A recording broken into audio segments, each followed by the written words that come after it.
The Soviet Union invaded Afghanistan in 1979. My father had gotten his PhD, and he was teaching in the Department of Agriculture in Kabul University, which is the capital of Afghanistan. Now, the Soviets invaded the country, and immediately our family was forced to make a decision, because the educated people are right away the first targets. Colleagues and others within the university were quickly rounded up, put in prison, tortured, some of them killed. And my father said, we want to, in fact, try to find a way to leave or flee the country. And so they thought, and they decided that, well, there's an annual pilgrimage that goes to Mecca every year, and therefore, that's it. We'll use that as our excuse. Well, a couple of problems. One was that nobody would have believed that my parents were religious enough to want to go on the pilgrimage. Secondly, the communist government in place wouldn't, of course, just allow anyone to go. My parents decided to keep it a secret, so they kept the whole thing a secret, didn't tell anybody about it. They were the only two that knew. But they decided to tell one person, and they told the person you would never have expected them to tell. They told an official that was part of the communist government, whose job it was to be like the KGB intelligence official to try to identify people who were leaving. The worst person you could have told. Well, he happened to be a distant relative, so that helped. But still, his job was to put people like us in jail. So we had to make a deal with him. And so my parents went to him and said, we'll give you our house. A fully furnished house if you find and do the paperwork for us to escape. And he agreed and accepted. A year goes by, we leave. We get on the plane and we leave. We land in Saudi Arabia. We find out 12 years later that if our plane had been on the ground for about 15 minutes longer, word had gotten out, and they were, in fact, police had been sent, the military had been sent to pull us off the airplane. So we just barely made it out. We land in Saudi Arabia. When we get there, the Afghan government had made a deal with the Saudi government that anyone who comes here on pilgrimage from Afghanistan, you must take away their passport and not give it back to them until they get on the airplane to come home. And so we get to Saudi Arabia, they take away our passports, and now without a passport, we can't do anything. You can't stay in a hotel, you can't go anywhere else. And so what do?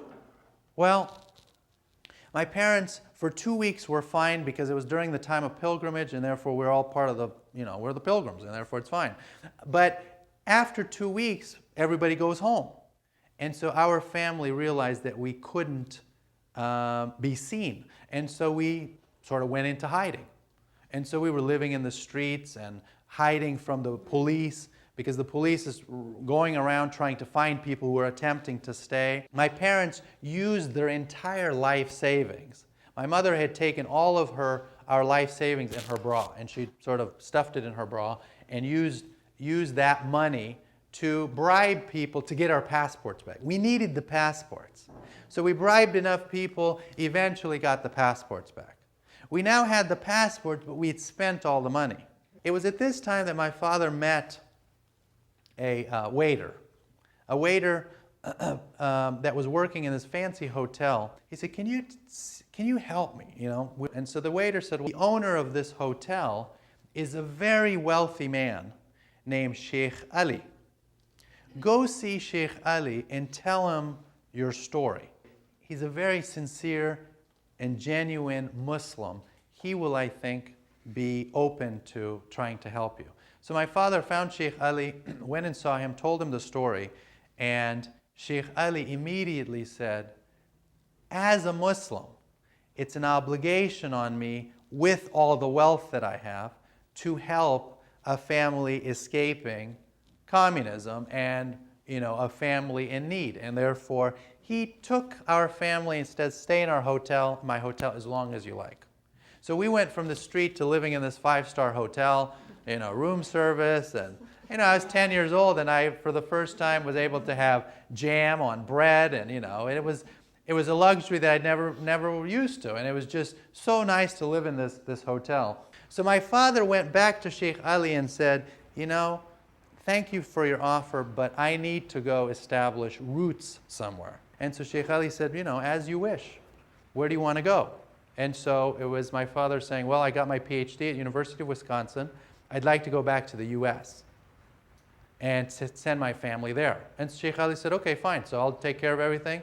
He bought tickets for everyone, took care of the paperwork. This was a time when President Reagan was president, and therefore, welcome, freedom fighters. You're all escaping communism, and therefore come. And so it was very easy to come. So we came here. But before we left, Sheikh Ali said, I've sent you off. Do something good with your life. And it was something that I remembered at that age.